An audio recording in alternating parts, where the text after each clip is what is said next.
The BR24 ન્યૂઝમાં આપનું સ્વાગત છે।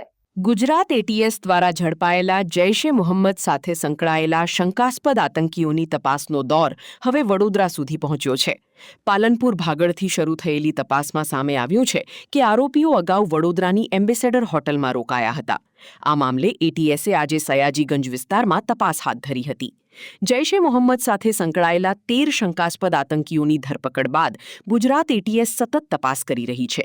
તપાસ દરમિયાન જાણવા મળ્યું કે આરોપી અહમદ અને ઇબ્રાહીમ અગાઉ વડોદરાના સયાજીગંજ વિસ્તારમાં આવેલી એમ્બેસેડર હોટલમાં રોકાયા હતા। આ માહિતીના આધારે એટીએસની ટીમ આરોપીઓને સાથે રાખીને હોટલ ખાતે પહોંચી હતી અને જરૂરી તપાસ હાથ ધરી હતી। પ્રાથમિક તપાસમાં રેલવે સ્ટેશન નજીક ગુપ્ત બેઠક યોજાઈ હોવાનું પણ સામે આવ્યું છે। તપાસ એજન્સીના જણાવ્યા મુજબ બેઠક દરમિયાન સંગઠનમાં નવા સભ્યોની ભરતી, કટ્ટર વિચારધારાનો પ્રચાર અને સોશિયલ મીડિયા મારફતે કટ્ટરપંથી સામગ્રી ફેલાવવા અંગે ચર્ચા કરવામાં આવી હતી। બીજી તરફ એમ્બેસેડર હોટલના મેનેજર સફવાન શાહજીએ જણાવ્યું કે તેમને આ વ્યક્તિઓ આતંકવાદી પ્રવૃત્તિ સાથે સંકળાયેલા હોવાનું કોઈ જાણકાર નહોતું અને તેઓ સામાન્ય ગ્રાહકો તરીકે જ હોટલમાં રોકાયા હતા। હાલ ગુજરાત એટીએસ સમગ્ર મામલે વધુ પુરાવા એકત્ર કરવાની કામગીરીમાં વ્યસ્ત છે। એવું કંઈ છે ને, એથી કંઈ મળ્યું નથી। એવું બહુ 5-6 મહિના પહેલાં એક છોકરો અહીંયા જોબ કરતો હતો। એ કહે છે કે મને કંઈ ખબર નથી, એ યાદ નથી, 5-6 મહિના પહેલાંની વાત છે। એટલે ત્યાં આગળ શું છે કે એક જે છોકરો છે ને જેને લઈને આવ્યા હતા એટીએસની ટીમ, એ કે અહીંયા હું ખાલી અડધો કે 15 મિનિટ કોઈક ફ્રેશ થયો છે સર્વર રૂમ પર, તરત નીકળી ગયો છું કે હું।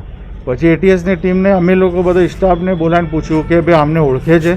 એને કીધું ના, આમાંથી કોઈને હું આમને ઓળખતો નથી।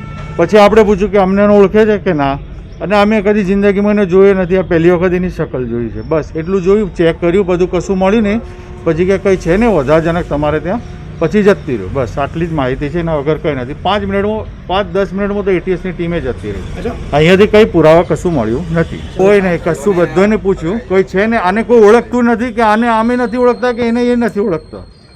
જે 5 મહિના પહેલાં જે છોકરો જોબ કરતો હતો એને સડનલી છોડી નાખ્યું, મેરેજ થયા એટલે પછી જોબ પર નહીં આવતો, એને પહેલાં રિઝાઇન નાખી દીધી।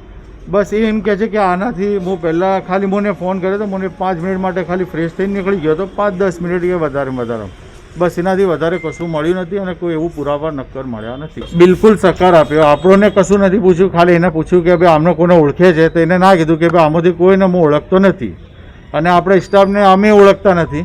બસ એ 5 મહિના પહેલાં કોઈ છોકરો હશે, એ પહેલાં જોબ કરતો હશે, પણ એને 5 મહિના પહેલાં મેરેજ થયા એટલે છોડી નાખ્યું। બસ એટલું હતું કે એ પછી એને એમ કીધું કે ભાઈ 5 મિનિટ માટે ફ્રેશ થઈને નીકળી ગયેલો છું, બસ। અને એને કબૂલ્યું કે એ સાહેબ ત્યાં ભાગળ ગામનો હતો કે હવે એના આજુબાજુના ગામનો હતો, પણ ભાગળ ગામ સંભળાય છે કે ત્યાંનો છે।